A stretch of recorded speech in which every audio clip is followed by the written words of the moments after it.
One of the most daunting landscapes on earth is that which we find in the interior of Arabia.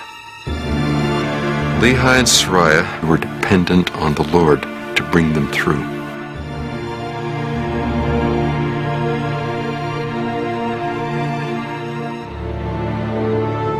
I believe that it took them about a year to go from their first base camp down to Nahom. The reason is because that's when Nephi mentions the birth of the first children.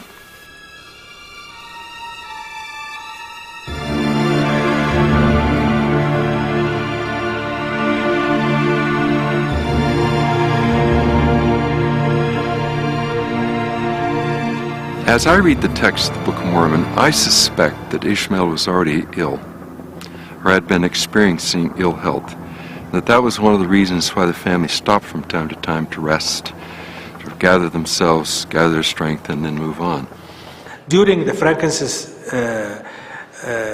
trade journey, I suppose that quite a number of people will die, because it was a hard journey, definitely.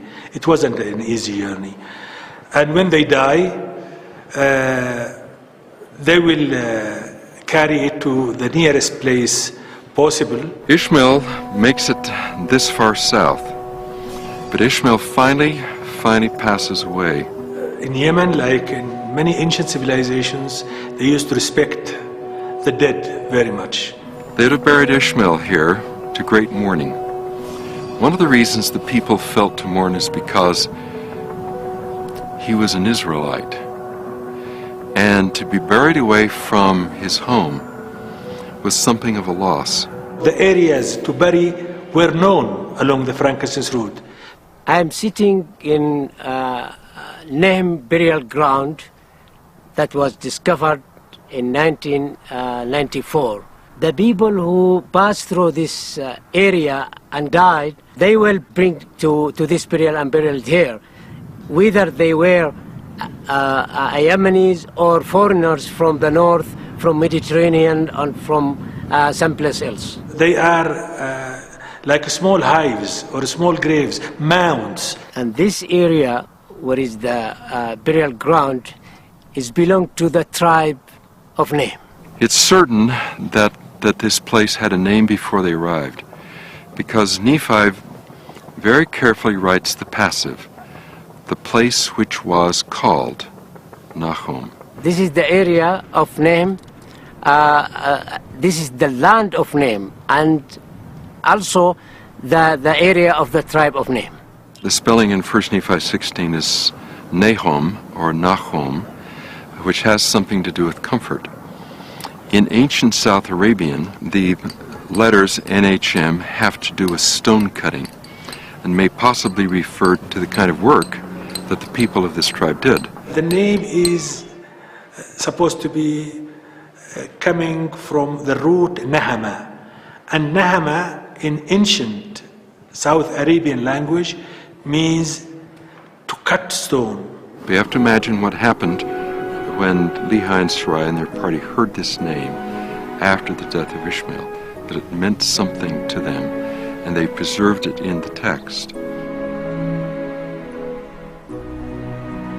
The Yemenis have excavated a number of cemeteries in that region, including some that contained mummified remains. The mummies that we found here in Yemen were buried differently from the ones in Egypt. The knees are not straight like the Egyptian, and also they covered all the body inside very nice leathers. The finding of Nahom strikes me as just a tremendously significant discovery. The gazetteers of Joseph Smith's day listed no such place. What it really is a kind of prediction by the Book of Mormon of something that we ought to find. Now, the chances of finding that exact name from that exact time in that exact place by random chance are just astronomical. And to find it in the right location at the right time is a really striking bullseye for the book. And there are those who say that the book has no archaeological substantiation. That's a spectacular substantiation right there, it seems to me. Something that would have been unexpected, that it's so unlikely that Joseph Smith could have woven into his story on his own. The Book of Mormon has text, has made a complex prediction, and modern archaeology actually confirms that prediction. It's a direct bullseye, as precise as you could wish it to be. There are inscriptions from the Temple Baran at Marib that date to the 6th century BC that talk about individuals from Nahom.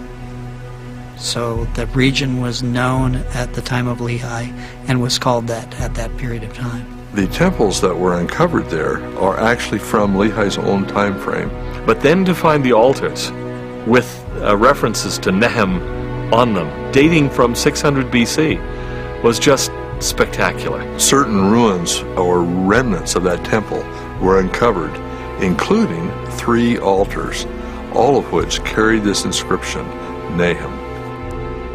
You couldn't have asked for a neater proof that the name was there in the right place at the right time, when it was supposed to be there for Lehi's group passing through. The witnesses tell us that Joseph didn't even know that the city of Jerusalem had walls around it. Well, if he didn't know that there was a wall around Jerusalem, he certainly didn't know that there was a city or a site out in Yemen called Nahom. The idea that Joseph Smith, for example, was really well versed on pre-Islamic Arabian geography or customs in the desert seems to me so ludicrous as to simply be beyond belief. One has to ask the question, how could Joseph Smith possibly have known Nahom?